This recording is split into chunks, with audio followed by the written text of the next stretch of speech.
curahan wahyu dari langit yang disampaikan pada Rasulullah, ya kan? Seperti air yang turun, yang akan menyuburkan kembali hati-hati yang kering, mengobati gundah gelana, kegelisahan, rasa was-was, sehingga dengan itu menyuburkan keadaan hati dan melahirkan buah-buah amal soleh yang bisa dinikmati dan melahirkan pahala untuk bekal kita menuju rahmat Allah dan meraih surga yang didambakan. Ya, itu poinnya. Sebelum sampai ke Ramadan, cepat cari bekal.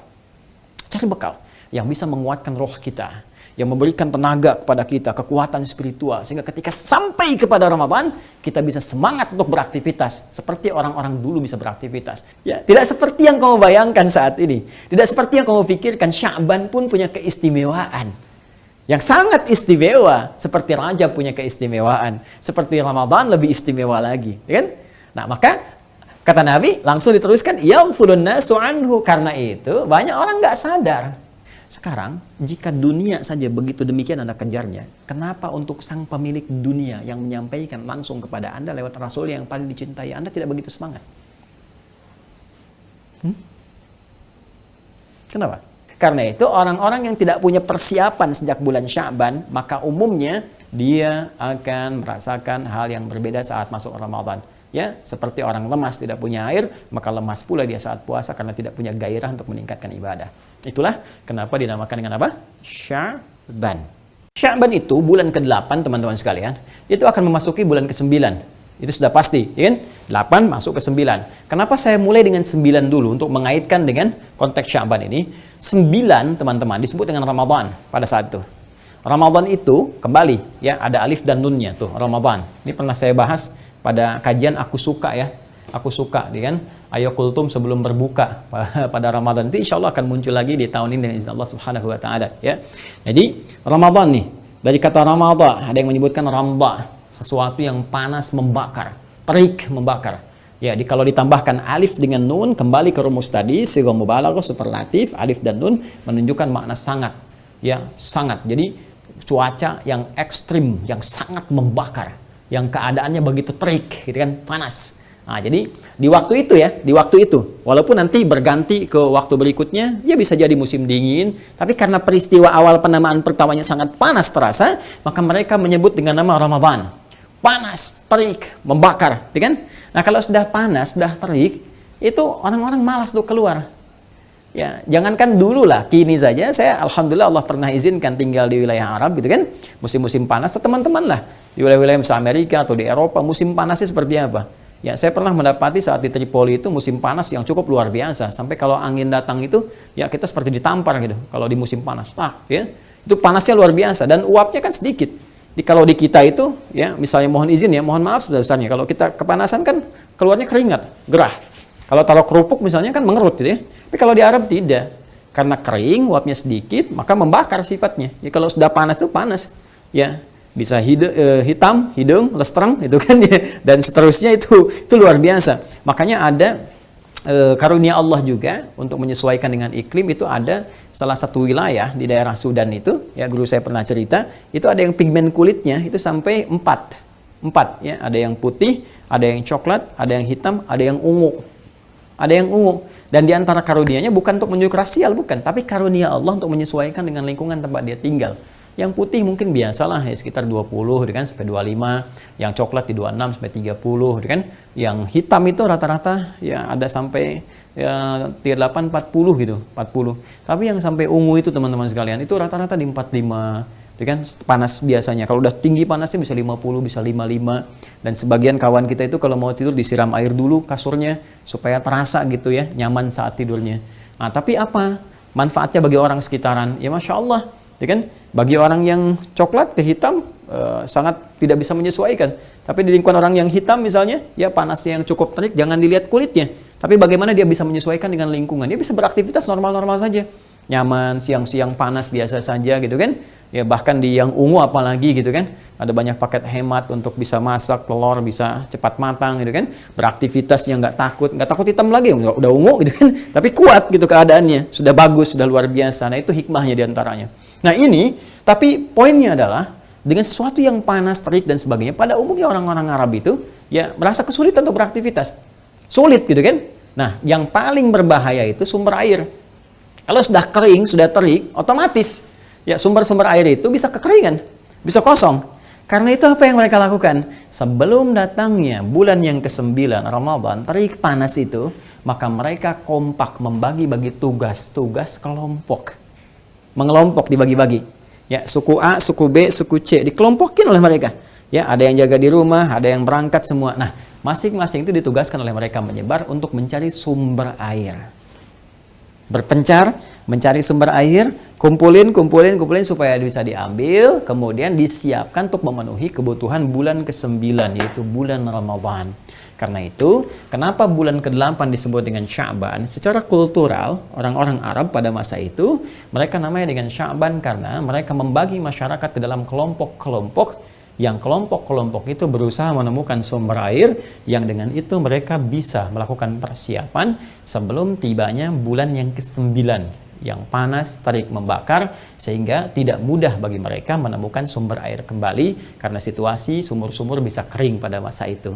Nah, ini terkait dengan aspek kulturalnya. Nah, kemudian apa kaitannya dengan di era Islam? Ya, karena pada masa Islam pun sampai dengan kini teman-teman sekalian sudah kurang lebih 1442 Hijrah. Ya, sudah masuk kita ke abad ke-15 dari sejak Nabi SAW hijrah dari Makkah Al-Mukarramah ke Al-Madinah Al-Munawwarah. Sampai sekarang pun dipertahankan nama Sya'ban ini dengan pemaknaan syariat yang sangat luar biasa. Jadi saya menariknya begini. Ada sesuatu yang secara kultur ya, secara kultural, secara budaya itu, ya sebetulnya kalau nggak bertentangan dengan syariat, itu syariat mengakomodir, dipertahankan, bahkan disupport. Jadi jangan selalu mempertentangkan syariat dengan budaya, enggak juga. Ya, Islam itu sangat menghargai, sangat menghargai. Di Indonesia apalagi ada budaya A, budaya C, budaya B dan sebagainya. Ya, bagi pemeluk Islam, karena undang-undang juga menjamin pasal 29 ayat 2, negara menjamin kemerdekaan tiap-tiap penduduk untuk memeluk agamanya masing-masing dan beribadah menurut agama dan kepercayaannya itu. Ya, bahkan Pancasila menjadikan jadi dasar yang pertama ketuhanan yang Maha Esa. Dalam konteks ini agama memberikan tuntunan. Ini loh, menurut syariat Islam kalau ada budaya-budaya yang seperti ini baik, bagus, ayo support, ayo dorong. Di jahiliyah juga begitu. Ada budaya-budaya yang dipertahankan oleh Islam sampai dengan kekinian. Di antaranya apa? Nama-nama ini. Nama-nama yang berkembang. Nanti bahkan ada nama-nama yang melekat pada gelar. Misalnya Abu dan sebagainya. Itu jangan dikira nama Islami, bukan. Itu sejak jahiliyah sudah ada. Ya, sudah ada. Nabi Muhammad SAW itu dikenal dengan Abul Qasim, gitu kan? Ada lagi Abu Abdurrahman. Yang Abdullah bin Mas'ud itu gelarnya Abu Abdurrahman dan seterusnya. Jadi jangan misalnya hijrah langsung pakai Abu, tidak juga. Ya, jadi tidak semua yang Abu itu bisa berkonotasi baik, belum tentu. Ya, Abu Jahal juga Abu Jahal gitu kan. Itu menunjuk kepada sifat. Jadi jangan kalau ada Abu misalnya ini Islami, belum tentu. Ya, ada Abu Jahal kan, jadi ada sifat yang melekat pada kejelekan disebutkan supaya dominan dikenal. Ini orangnya kontroversial, ini orangnya aneh gitu. Nah, itu kan sebutan masyarakat. Yang paling aneh kalau menyebut dirinya sendiri misalnya dengan sifat jelek, ya menggunakan kata Abu itu paling aneh gitu. Ya, karena di Arab pun itu sebutan-sebutan umum dari masyarakat. Biasanya kalau menyebutkan penghargaan baik itu pada anak pertama sebagai doa. Ya, misalnya Nabi SAW punya anak pertama Al-Qasim, maka disebut Abul Qasim untuk memberikan selamat kepada Rasulullah SAW dengan lahirnya anak pertama, semoga menjadi berkah dalam keluarga dan sebagainya. Itu asalnya. Nah, termasuk ini teman-teman sekalian. Ya, dalam konteks ini penamaan-penamaan tahun Hijriyah sepanjang ya itu asalnya dari para Islam sebelumnya, nama-nama baik. Kemudian ketika masuk Islam nggak bertentangan, bahkan maknanya ada korelasi dengan nilai-nilai dalam syariat Islam. Apa di antara korelasinya? Mari kita lihat. Jika dalam kultur Arab pada masa itu, mereka mengumpulkan air sebelum tibanya Ramadan, dalam konteks budaya, penamaan pada masa itu adalah menunjuk pada nama waktu yang begitu panas, terik, membakar, dan seterusnya. Bukankah dalam syariat Islam, teman-teman sekalian, Ramadan disebut dengan Ramadan? Bahkan namanya dipertahankan dalam Al-Quran. Disebutkan di Quran surah kedua Al-Baqarah di ayat 185. Ya. Syahrul Ramadan alladzi unzila fihil Quran. Bulan yang diwajibkan engkau menunaikan puasa itu, yaitu bulan yang sangat istimewa, yaitu bulan Ramadan. ya, yang engkau pahami dengan panas, terik, membakar dan sebagainya, yang pada bulan itulah diturunkan Al-Quran untuk menunjukkan kemuliaan Ramadan yang diwajibkan puasa pada masa itu. Kenapa ibadah puasa yang diturunkan oleh Allah Subhanahu wa taala perintahnya kepada Rasulullah dengan turunnya Quran surah kedua Al-Baqarah ayat 183, ya ayyuhalladzina amanu kutiba alaikumussyam kama kutiba alal ladzina min qablikum la'allakum tattaqun. Kenapa kemudian salah satunya kewajibannya turun di bulan Ramadan dan menggunakan nama yang sama? Karena manfaat puasa itu bisa membakar, menghanguskan dosa-dosa hamba yang mau beristighfar, yang mau bertobat, yang mau mohon ampunan kepada Allah Subhanahu wa taala dengan perasaan yang tulus dan dengan kesungguhan yang luar biasa. Di situ Nabi menyampaikan, "Man shoma ramadhana imanan wa ihtisaban, ghufira lahu ma taqaddama min dzambi."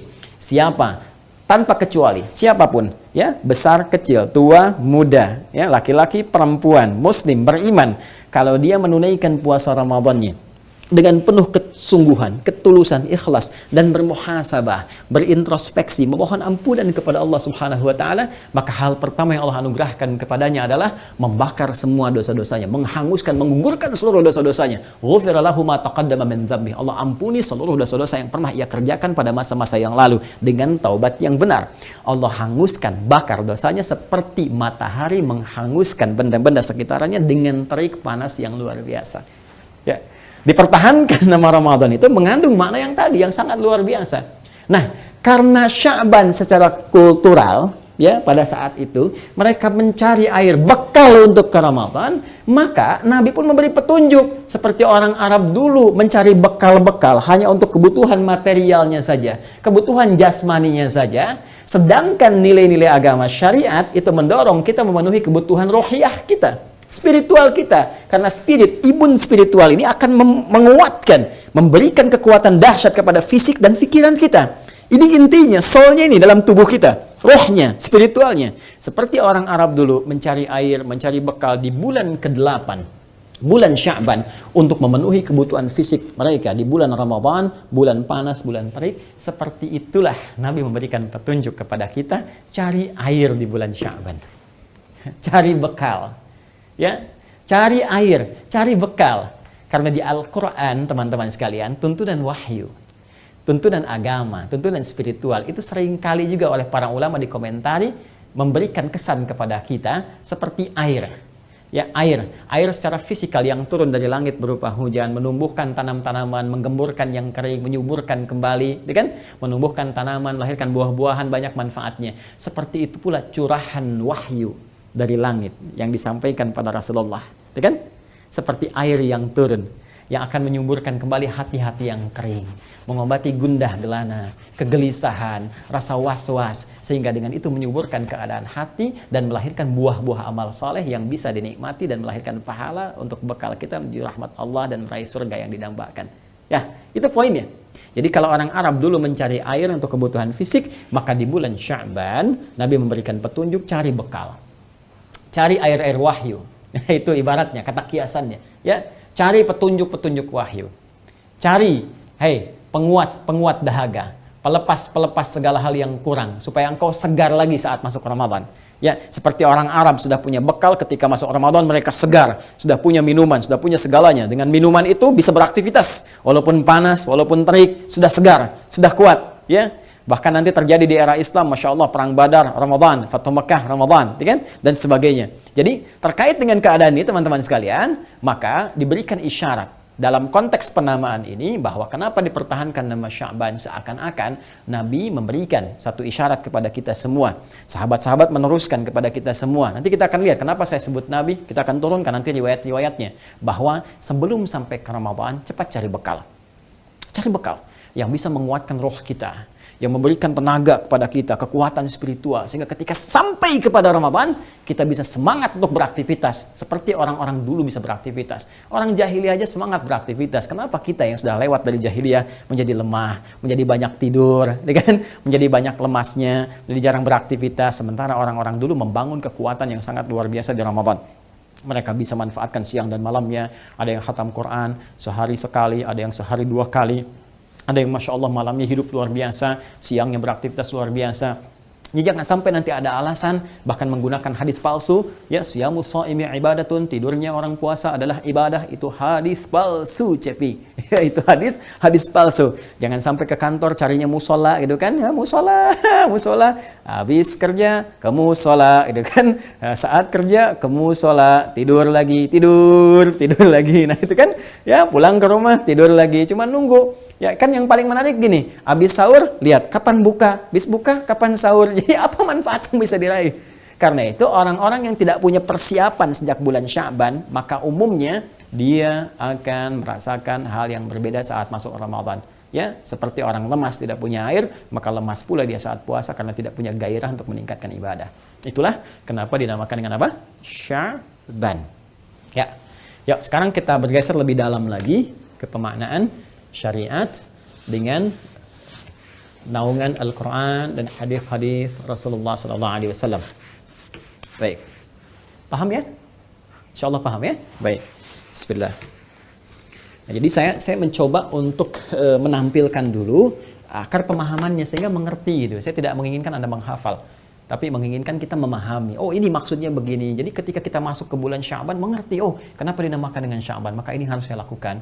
Ini panduannya. Karena di Islam tuh gini, di Islam tuh mustahil dan tidak mungkin, sangat tidak mungkin. Ya, ada satu nama pun dalam konteks syariat yang tidak mengandung makna. Itu mustahil. Semua kata punya makna. Ya, saya gini lah ya. Kadang kita mesti merenung ya. Apa yang kita kerjakan pun bahkan setiap hari, jangan-jangan belum dipahami. Coba, kita sholat kan, sholat ya, sehari 5 waktu. Waktunya kita paham, subuh, zuhur, asar, maghrib, isya. Saya tanya aja pada Anda, kenapa disebut dengan zuhur? Kenapa disebut asar? Kenapa disebut maghrib? Kenapa disebut isya? Pernah nggak satu kali kita meluangkan waktu untuk mengkaji? Oh sudah zuhur nih, maksudnya apa? Kenapa namanya zuhur? Itu kalau mengerti kita waktu itu saja, ada getaran yang berbeda kepada jiwa. Akan ada sesuatu yang lain yang terasakan. Seakan-akan hidup kita itu selalu ingin memanfaatkan waktu dengan baik gitu. Ya, ada pacuan yang tidak biasa. Apalagi kalau sudah masuk ke istilah-istilah spesifik ibadah. Ya, takbir, rukuk, sujud, kenapa dinamakan dengan ini, kenapa posisinya begini, kenapa tidak seterusnya, itu sangat-sangat luar biasa. Ya. Ya, kita mulai dengan hadis-hadis Nabi sallallahu alaihi wasallam karena kita tidak pernah berjumpa dengan Nabi secara fisikal, kita kekinian sekarang, bermimpi pun belum tentu, maka kita harus melacak. Ya, transmisi riwayat-riwayat yang tersambungkan kepada Nabi sallallahu alaihi wasallam, dan itulah istimewanya dalam Islam. Jadi semua ilmu dalam Islam itu tersambungkan sisi keilmuannya dalam istilah keislaman itu sanad namanya, ada transmisinya, ada jalur periwayatannya, dan itu menarik. Itulah keunggulan dalam Islam yang menunjukkan kebenaran pula, kebenaran risalah. Jadi terkoreksi kalau ada yang keliru, terkoreksi karena terus turun-temurun terwariskan dan generasi nggak terputus. Ya, disebut dengan sanad, ya silsilah periwayatan sampai ke puncak sumber yang primernya. Nah, karena kita nggak berjumpa dengan Rasulullah SAW, maka kita harus melacak sumber-sumber ini sampai menuju ke Nabi SAW. Nah, yang paling punya peran besar untuk menyampaikan itu kepada kita adalah para imam-imam ahli hadis, ya, yang mereka mengumpulkan kitab-kitab riwayat dari turun-temurun, dari mereka dapat dari siapa, gurunya dari siapa lagi, dan itu sangat luar biasa akurat dan otentisitasnya dipertanggungjawabkan karena nyambung semua dan bisa dilacak bahkan dalam aspek sejarah.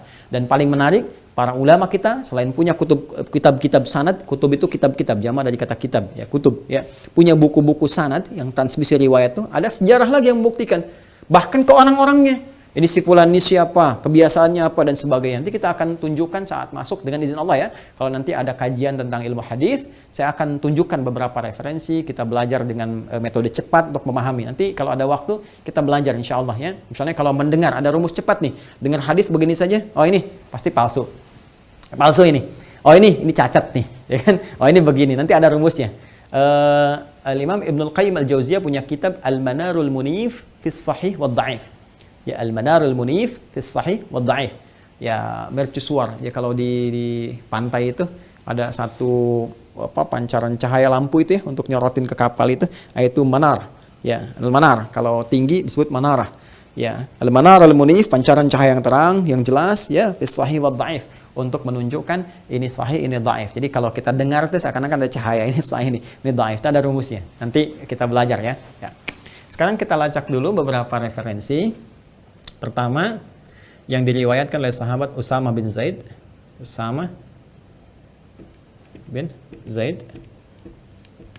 Itu referensinya di dalam Musnad Imam Ahmad. Musnad Imam Ahmad. Mohon izin saya menyampaikan berdasar tema kita ya, secara tematik urutannya. Nanti Musnad yang kelima 201 ini rawinya. Kemudian ada juga nanti Sunan An-Nasa'i. Nih, Musnad yang keempat, jadi yang keempat juga sama halamannya 201. Kemudian setelah itu kita turunkan sejak di sini kitab Sahih ya. Ini saya dahulukan yang ini ya. Ini lebih menunjuk kepada urutan tema kita. Sahih Al-Bukhari, kita ambil yang dua referensi saja yang paling kuat. Al-Bukhari nomor hadis 1969 ya. Kemudian riwayat Imam Muslim, Sahih Muslim ya. Imam Muslim nomor hadis 1156 ya. Rawinya Sayyidah Aisyah radhiyallahu taala anha. Ini rawinya ya, rawiyah Sayyidah Aisyah. Ini Sayyidah ya, Sayyidah Aisyah. Aisyah radhiyallahu taala anha. Baik. Ya, kita mulai yang ini dulu ya, teman-teman sekalian. Baik. Nabi sallallahu alaihi wasallam itu saat masuk bulan Sya'ban punya kebiasaan meningkatkan amalan beliau. Ya tadi, cari bekal tadi, ya, cari bekal sebelum tibanya Ramadan. Beliau juga mencontohkan langsung kepada kita, ya, bagaimana beliau meningkatkan amalannya, dan amalan yang spesifik yang banyak dikerjakan oleh Nabi sallallahu alaihi wasallam itu ternyata puasa. Puasa. Siam. Ya, as-siyam. Ya, as-siyam. Ya, as-siyam ya, bukan asyap. As-siyam ya. As-siyam ya. Lebih banyak meningkatkan puasa. Sehingga sementara sahabat itu ada yang merasa heran. Kenapa? Karena di bulan Rajab juga udah biasa puasa. Ya, Rajab kan termasuk bulan Hurum. Saya pernah bahas di edisi sebelumnya ya, tentang Rajab. Rajab termasuk bulan apa? Hurum, bulan terhormat. Yang terhormat itu kita diminta meningkatkan kehormatan diri kita di hadapan Allah dengan menghindari maksiat dan meningkatkan ibadah. Saya pernah sampaikan ada satu ibadah spesial yang saat dikerjakan kita bisa meningkatkan ibadah kita sekaligus mencegah maksiat, itu puasa. Karena itu di bulan-bulan Hurum, bulan-bulan Hurum ada 4, ya, 3 berurutan, 3 mutawaliyat dan 1 terpisah, ya. Kemudian Dzulqa'dah, Dzulhijjah, Al-Muharram bulan 11, 12, bulan 1, kemudian bulan ke-7 Rajab, wa Rajabun Mudhar, ya, ma baina Jumada wa Sya'ban. Baik, itu biasa puasa. Nah, kemudian Ramadan juga iya, puasa sudah pasti karena ada kewajibannya dengan turunnya Al-Baqarah ayat 183 gitu kan. Nah, sementara di Sya'ban Nabi SAW puasa juga. Bahkan menariknya lebih banyak dibandingkan dengan bulan Rajab. Ya banyak. Sampai nanti saya tunjukkan komen Sayyidah Aisyah radhiyallahu taala anha. Nanti saya tunjukkan ya. Beliau memberikan komentar yang di-like oleh para sahabat dan di-share sampai dengan ke kita saat ini. Nanti saya tunjukkan di hadisnya di sini supaya tidak lompat, nanti saya urutkan. Nah, intinya beliau puasa. Sampai kemudian sahabat mengkonfirmasi kepada Rasulullah SAW tentang kebiasaan beliau itu puasa. Banyak sekali berpuasanya, banyak gitu ya, banyak. Sampai nanti ada riwayat mengatakan full, ya, karena belum jelas nanti ujungnya sampai ke Ramadan, berhenti dulu di fisal, di pemisah, supaya ujungnya nanti nggak puasa, khawatirnya sudah tiba Ramadan, kan? Nanti disebut dengan wisal itu ya, ada hukum nanti puasa wisal, nyambung. Bukan wisal ya, nyambung. Nah, ada lagi yang kemudian teman-teman sekalian menyebutkan banyak ya, banyak ini, banyak ukuran banyak ini nggak penuh tapi banyak gitu. Intinya Nabi banyak menunaikan puasa di bulan Sya'ban. Ketika dikonfirmasi khususnya nanti riwayat disampaikan oleh sahabat Usama bin Zaid, nah, Nabi menjawab apa? Ya, dzalika syahrun. Ya, dzalika syahrun. Dzalika syahrun yaghfulu. Ya, yaghfulu an-nasu anhu. Kan? Dzalika syahrun yaghfulu an-nasu anhu. Bima makna baina Rajab wa Ramadan. Fokus. Kata Nabi, dzalika syahrun, bulan Sya'ban itu yang kalian banyak tanya kenapa aku puasa, kenapa aku meningkatkan ibadah. Dzalika syahrun, itu bulan Ya, bulan itu biasanya kalau menunjukkan dzalika ini pakai dzalika itu dalam bahasa Arab gini. Kita ingin menunjuk aspek ada dua. Kalau ingin langsung real itu menunjuk sesuatu yang jauh. Jauh. Unzur ila dzalikal masjid. Lihat ke masjid itu tuh, ya. Jauh. Kalau dekat hadza ini. Ya. La ana urid hadzal masjid faqat. Tidak, saya pengen masjid yang ini saja. Gitu kan? Hadza. Tapi ada juga kita gunakan kiasan majaz untuk menunjuk satu hal yang istimewa, agung. Ya, untuk menunjuk bahwa ini sesuatu yang jauh dari apa yang kau bayangkan, tidak sama dengan apa yang kau pikirkan, istimewa. Ya, maknanya ini, ya, tapi menunjuk sesuatu yang istimewa. Ya, seperti contohnya apa? Al-Baqarah ayat kedua. Dzalikal kitabu la raiba fi hudal lil muttaqin. Kalau Anda cek di terjemahan, itu artinya kitab ini, Al-Qur'an ini. Kok bisa dzalika diartikan ini di situ? Ya. Padahal dzalika itu kan dalam konteks bahasa yang standar gitu kan. Kenapa diartikannya ini tapi menggunakan dzalika, diksinya kalimatnya itu ingin mengungkapkan sesuatu yang agung. Karena asalnya begini, kalau kita bedah itu dzalika itu dza lam dengan kaf. Dza-nya dari hadza, kan? Kalau kita ingin ambil konteks yang majaznya ya, yang menunjuk sesuatu yang agung ya. Dza-nya ke hadza, lamnya lamul bu'di, lamul bu'di. Ini agak dalam ngajinya sedikit ya. Kafnya kaful khitab. Kaful khitab menunjuk kepada yang diajak bicara. Ya, yang dikhitab, diajak bicara. Ya, dza artinya ini, lamul bu'di menunjuk yang jauh, kaful khitab. Jadi saat Al-Qur'an diturunkan, ya itu banyak orang yang mencibir Nabi, yang komen gak bagus, mencela Nabi, menuduh Nabi, ya, bahkan meragukan Al-Qur'an, ada yang ingkar sampai nuduh, ya. Jadi kalau cuman meragukan syakka ya syukku. Ya, syakka ya syukku. Tapi kalau ragu sambil nuduh, ya, kayaknya bukan ya. Al-Qur'an itu bukan dari wahyu Allah itu.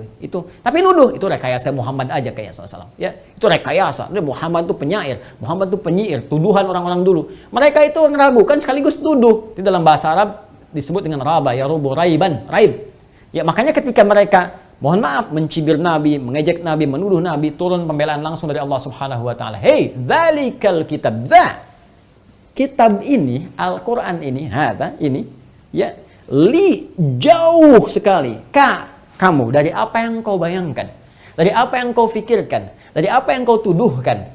Ya, dzalikal kitabu la raiba fi. Tidak pantas kamu menuduh Nabi SAW. Tidak pantas kamu menuduh Al-Quran. Gak ada keraguan di dalamnya. Gak seperti yang kamu tuduhkan. Ya, kamu nuduh tapi gak punya bukti.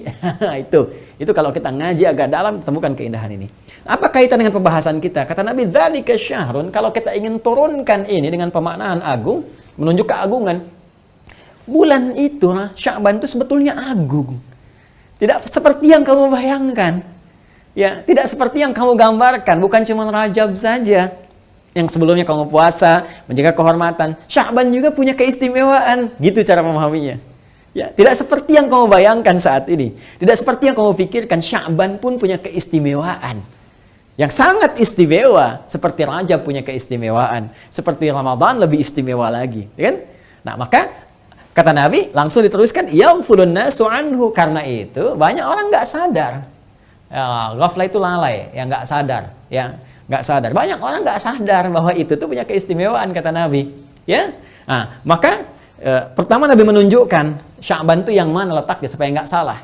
Ya, kalau orang-orang dulu sudah mengerti pasti letaknya di situ, kan? Tapi bagi kita sekarang kan mencari, coba anak-anak sekarang, ya tanya aja sekarang. Ayo coba bulan Safar bulan keberapa? Apa? Sabar? Bukan Safar. Ya Safar sih kok so good maaf gitu. Bukan itu. Bulan Safar bulan keberapa? Ya, oh Safar perjalanan maksudnya. Papa mau Safar. Tuh, kan? Coba tanya, Safar bulan keberapa? Ya, Syawal bulan keberapa? Tuh. Coba dicek lagi generasi TikTok nih yang sekarang nih. Ya, jadi kembalilah untuk mengejar kembali, ya, mendalami kembali agama dan sebagainya supaya kita mendekatkan diri kepada Allah dengan cara yang lebih baik. Maka Nabi berikan kisi-kisi kepada kita. Baina Rajab wa Ramadan. Sya'ban yang dimaksudkan yang istimewa ini baina, di antara Rajab bulan ke-7 wa Ramadan bulan ke-9. Ya. Jadi antara 7 dan 9. Berarti berapa? 8. Ya. Berapa? 8. Ini bulan ke-8 Sya'ban. Apa yang istimewa di situ? Pertama, kata Nabi, turfa'u fihil a'mal. Turfa'u fihil a'mal. A'mal. Di bulan itu, amal-amal kita itu secara spesifik disebutkan langsung. Amal-amal kita pada saat itu secara langsung gitu, ya, dilaporkan, disampaikan, diangkat kepada Allah Subhanahu wa taala. Allah Maha mengetahui apa yang kita kerjakan. Nggak dilaporkan pun Allah sudah tahu, gitu kan? Tapi ini ingin menunjukkan satu keistimewaan. Ingin menunjukkan apa? Satu keistimewaan. Bagaimana malaikat banyak kemudian ya melihat amalan kita, menyampaikan kepada Allah langsung, itu kebanggaan. Ya, saya gambarkan ginilah, Anda aja kalau ada pejabat tinggi diundang datang, bangga kan? Apalagi kegiatan Anda disampaikan, Anda kerja nih, pekerjaan Anda. Terus setiap kali kan dipantau. Ada pengawas, pimpinan juga tahu, supervisor tahu pekerjaan Anda tiap hari. Tapi kalau disampaikan begini, hey, khusus bulan Maret nanti, itu semua pengawas akan melaporkan pekerjaan Anda di bulan itu kepada saya, kata pimpinan. Ya kan? Bukankah pada saat itu Anda akan sungguh-sungguh? Walaupun setiap hari dipantau, kerjaan Anda kan dipantau. Ya, masuk kantor ada fingerprintnya, kan? Dipantau. Pantauan bagaimana penyesuaian dengan hak dan kewajiban. Jangan sampai kewajiban sedikit, hak pengen banyak. Kan lihat ada absensi dan sebagainya. Itu dipantau. Tapi kalau pimpinan mengatakan, ya spesial untuk bulan Maret misalnya, semua nanti pekerjaan akan dilaporkan langsung kepada saya, ya. Padahal tiap hari juga tahu dan dilaporkan, tapi Anda menyampaikan itu untuk menunjukkan satu keistimewaan. Berarti ada yang spesial di bulan itu nih. Ada sesuatu, maka Anda banyak bersungguh-sungguh, ya kan? Ini dunia pekerjaan saja, Anda merespon dengan luar biasa. Padahal apa yang didapatkan belum tentu dinikmati. Gajian tiba-tiba meninggal, bisa terjadi. Sekarang, jika dunia saja begitu demikian Anda kejarnya, kenapa untuk sang pemilik dunia yang menyampaikan langsung kepada Anda lewat Rasul yang paling dicintai, Anda tidak begitu semangat? Kenapa?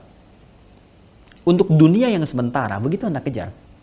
Tapi perintah sang pemilik dunia yang langsung menginfokan kepada kita lewat Rasulnya Sallallahu Alaihi Wasallam yang paling mulia.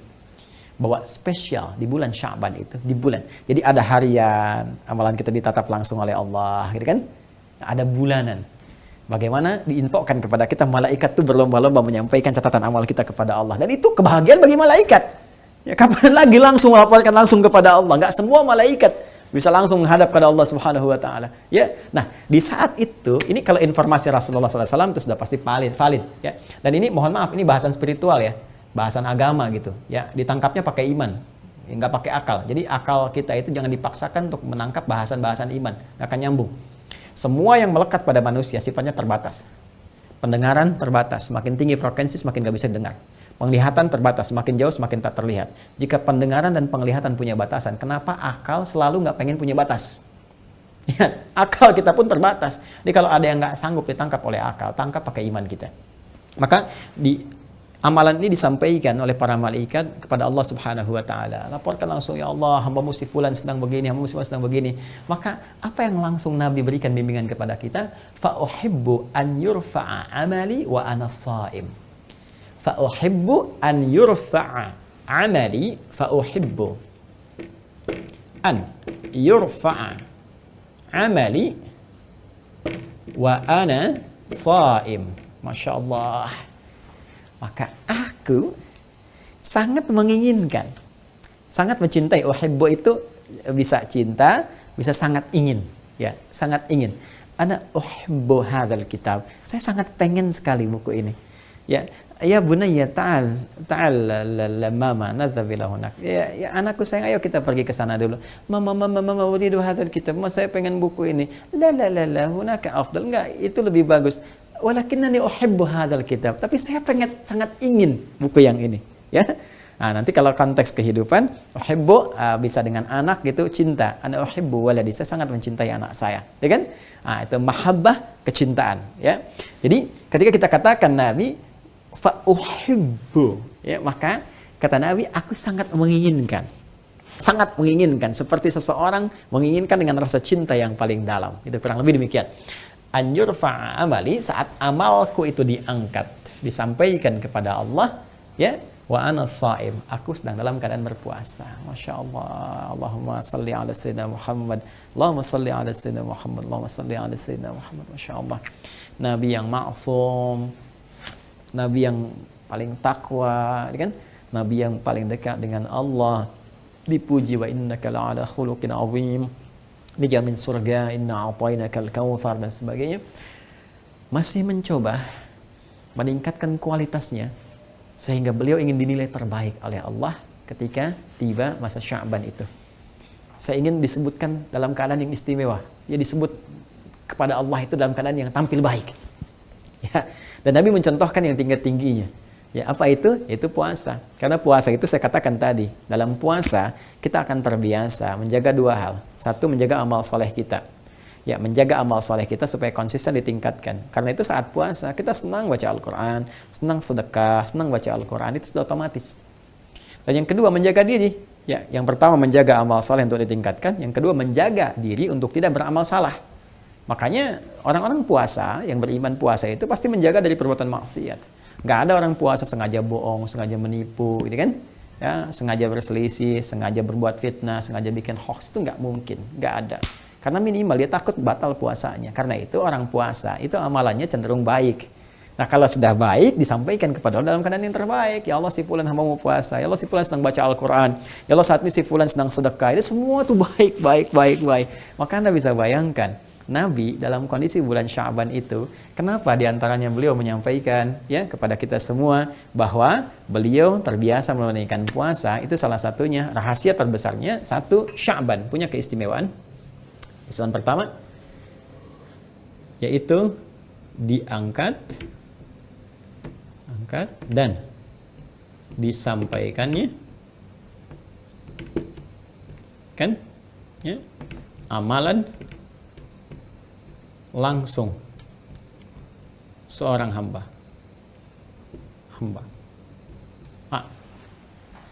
Jadi kalau biasanya kan hari-hari biasa dicatat, malaikat catat kan, raqib atid ya, hadza ma ladayya atid ya, itu inilah ada yang nyatet nih. Ya, ada raqib, ada atid kan. Itu catat di surat Qaf itu kan disebutkan teman-teman sekalian. Jadi catat itu biasa. Dan Allah Maha tahu sebelum dicatat, saat dicatat, sedang dicatat, setelah dicatat, Allah Maha tahu semuanya. Ya, tapi yang istimewa Sya'ban itu catat, laporkan langsung, sampaikan dan Allah Maha tahu yang dilaporkan. Tapi malaikat merasakan kebahagiaan ketika menyampaikan itu. Ya, dan kita ketika pada saat demikian kita merasa wah ini sedang diangkat amalan kita ingin memberikan yang terbaik. Itu kan? Nah, ini poinnya. Jadi ini keistimewaan bulan Sya'ban. Yang pertama, yaitu saat amalan kita diangkat dan Nabi memberikan isyarat untuk memberikan kekuatan pada amalan ini. Maka contoh Nabi yang pertama adalah menunaikan puasa. Jadi sunnah, ada puasa sunnah yang spesifik dikerjakan di bulan Sya'ban. Seperti Rajab kita puasa sunnah juga, ya bulan-bulan haram. Seperti Ramadan ada puasa wajib, Sya'ban pun ada spesifik puasa di bulan Sya'ban, yaitu puasa sunnah Sya'ban. Ya, puasa sunnah Sya'ban. Nah, sekarang waktunya bagaimana? Waktunya bagaimana? Kalau kita lihat teman-teman sekalian, waktunya yang saya maksudkan apakah sehari, apakah 2 hari, harinya apa dan sebagainya gitu kan. Nanti kita lihat. Di dalam kitab sahih di Al-Bukhari nomor hadis 1969, hadis Muslim nomor hadis 1156. Nah, kalau kitab hadisnya beda misalnya atau di Anda ada ikhtisar, ini Anda bisa cari rawinya Sayyidah Aisyah radhiyallahu taala anha. Ya. Nah, ini pasti insya Allah sama ini ya, kalau sudah masuk rawi sama, nggak mungkin berbeda ya. Maka Sayyidah Aisyah menyampaikan ma ra'aitu ya, qalat beliau menyampaikan ma ra'aitu, saya tidak pernah menyaksikan an-nabiyya sallallahu alaihi wasallam, Nabi sallallahu alaihi wasallam istakmala ya, istakmala menyempurnakan siyaman syahrin, puasa beliau dalam sebulan ya, illa Ramadan, kecuali di bulan Ramadan. Ma ra'aitu an-nabiyya sallallahu alaihi wasallam istakmala siyama syahrin illa Ramadan. Aku tidak pernah menyaksikan Nabi sallallahu alaihi wasallam. Aku tidak pernah mengamati melihat Nabi sallallahu alaihi wasallam menyempurnakan puasa sebulannya, sebulan penuh. Ya, sebulan penuh. Kecuali apa? Kecuali Ramadan. Ramadan. Belum selesai hadisnya. Ya. Wa aktsara siyaman minhu fi Sya'ban, dan memperbanyak puasa sunnahnya, di luar Ramadan tadi. Ya, di luar Ramadan tadi. Di kalau Ramadan kan sudah wajib, ya kan?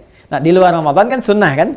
Di Ramadan apa? Sunnah. Kecuali nanti ada yang wajib untuk mengqadha atau nazar, gitu kan? Atau nazar. Nah, yang ini ada puasa sunnah. Ya, aku saksikan Nabi berpuasa sunnah.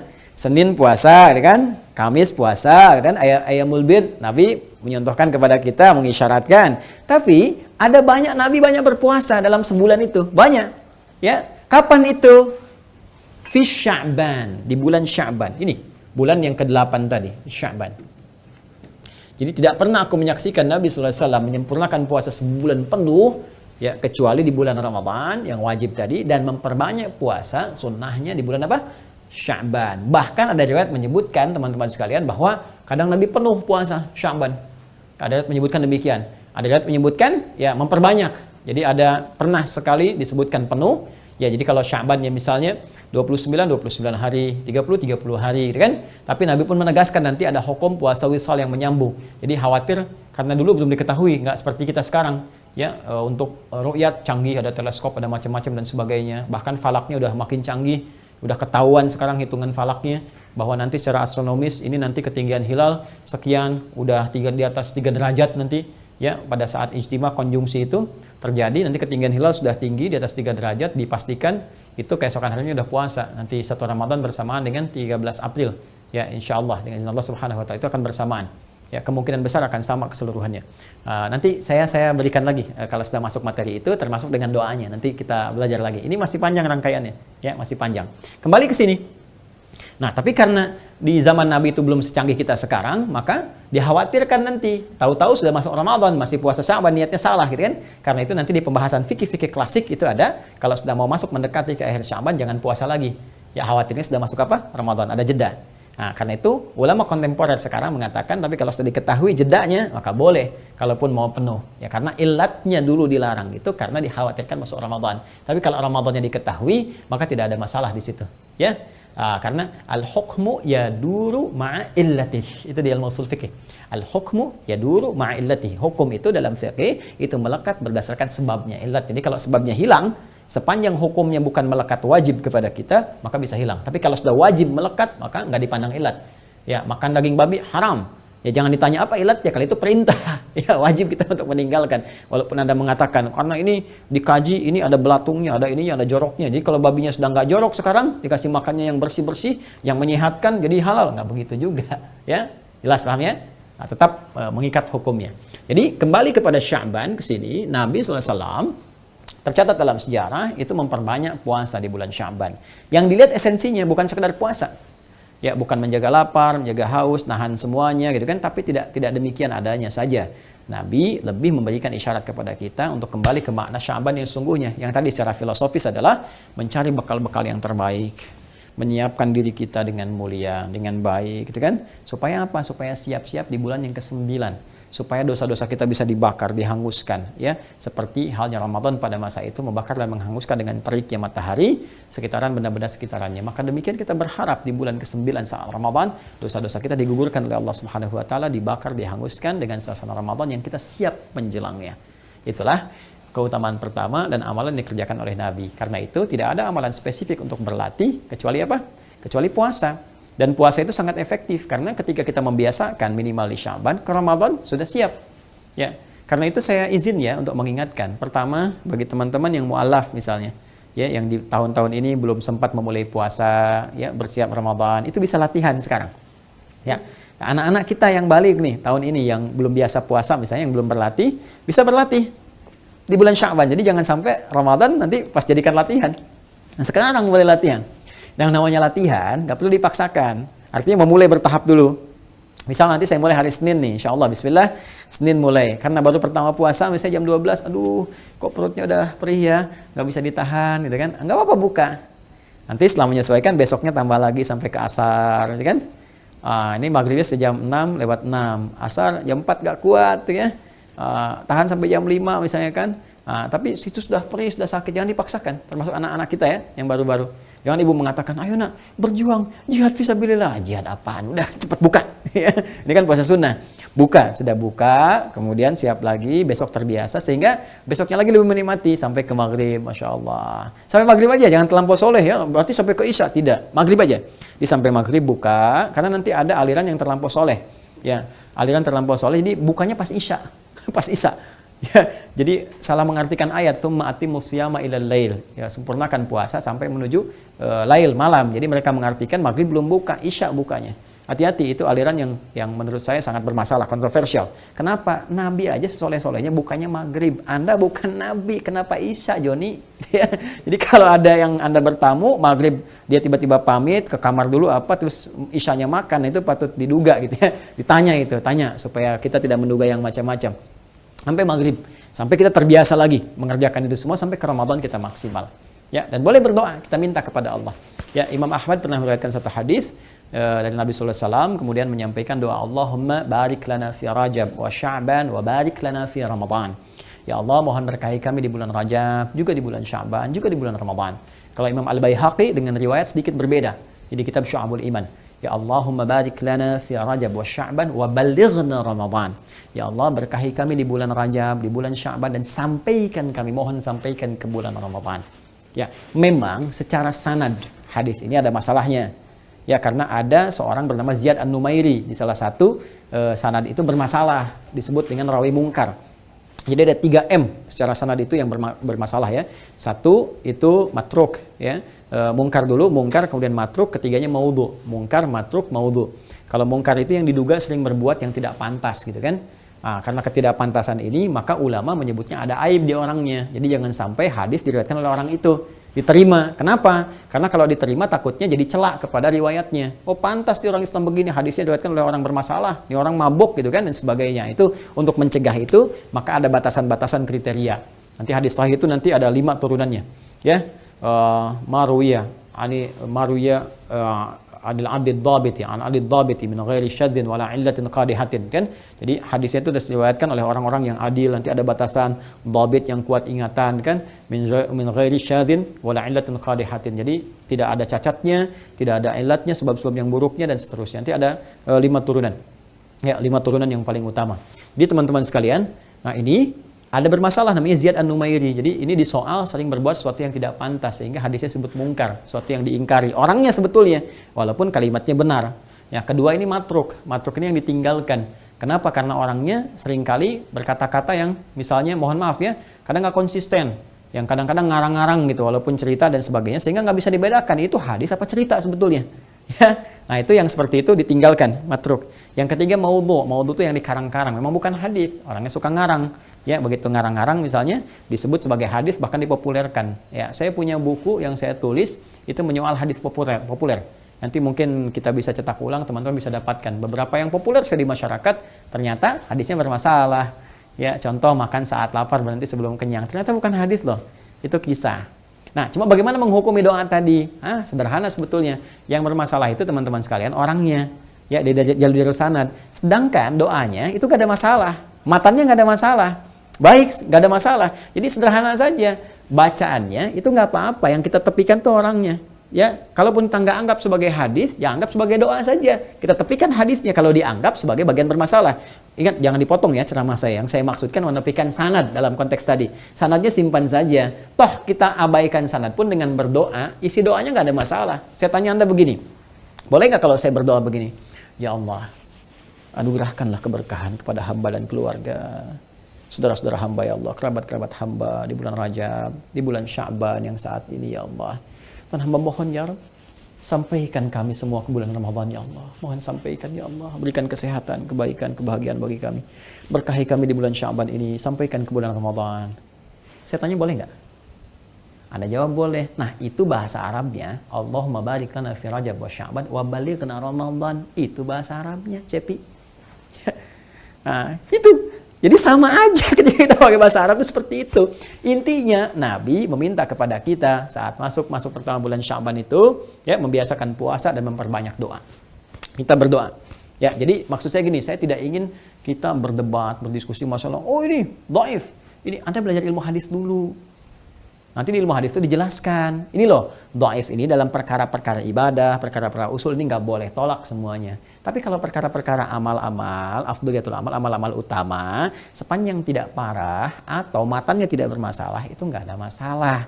Karena tanpa riwayat, tanpa yang riwayat tadi pun rawi-rawinya, nggak tanpa orang-orangnya, toh kalau kita baca biasa pun diposisikan sebagai doa, itu nggak ada masalah. Jelas ya? Jadi intinya silahkan perbanyak doa bulan Sya'ban ini, minta kepada Allah kebaikan, minta kemuliaan, minta dikuatkan untuk berikhtiar, beramal dan sebagainya, lalu berlatih ini. Nah, apakah sampai di sini saja? Tidak. Ternyata Sya'ban itu diantara keistimewaannya, ada awalnya, sekarang kita di fase-fase awal, ada pertengahannya. Ya, pertengahan itu bahasa Arabnya nisfun. Sya'ban, nisfu Sya'ban. Nah, sekarang apa keistimewaan di pertengahan Sya'ban, nisfu Sya'ban itu? Apakah benar seperti yang masyarakat kerjakan sekarang? Atau ada referensi di hadisnya yang memang ada amalannya, tapi nggak seperti yang masyarakat duga kekinian? Atau memang benar seperti itu, cuman caranya ada yang harus disempurnakan? Nah, itu nanti ada bahasan tersendiri, termasuk di akhir Sya'ban ya. Jadi memang Sya'ban ini awalnya ada keistimewaan, sudah kita bahas, tengah-tengahnya ada keistimewaan, dan akhirnya ada keistimewaan. Dan akhir Sya'ban itu nanti akan menjadikan sebuah kurikulum yang mengantarkan kepada pembahasan Ramadan. Sehingga saat Ramadan datang itu seperti tamu mau datang, kita terima, sudah siap kita. Sudah punya bekal. Ya, seperti tamu mau datang ke rumah, kita sudah siap, ada bekalnya, ada segalanya, ada macam-macam. Lalu kita katakan, "Selamat tiba. Silahkan datang," gitu kan? Ya, kemudian silahkan duduk nyaman, silahkan nikmati dengan segala kenyamanan yang ada saat ini. Ahlan wa sahlan wa marhaban. Ya, Masya Allah, urahibu bika. Saya menyambut Anda dengan segala kelapangan jiwa, kekuatan dan sebagainya. Rahiba yarhabu, menyambut sesuatu dengan lapang, dengan nyaman, dengan penuh kesiapan. Ya, rahaba yurahibu, itu berusaha melapangkan diri, menguatkan diri sehingga kita bisa menyambut sesuatu dengan lapang dan baik. Nah, kata keterangannya, sifatnya disebut dengan tarhib. Rahaba yurahibu tarhiban. Tarhib itu usaha untuk menyiapkan diri, sehingga kita bisa menyambut dan menerima sesuatu yang datang dengan lapang, dengan siap, dan dengan mudah.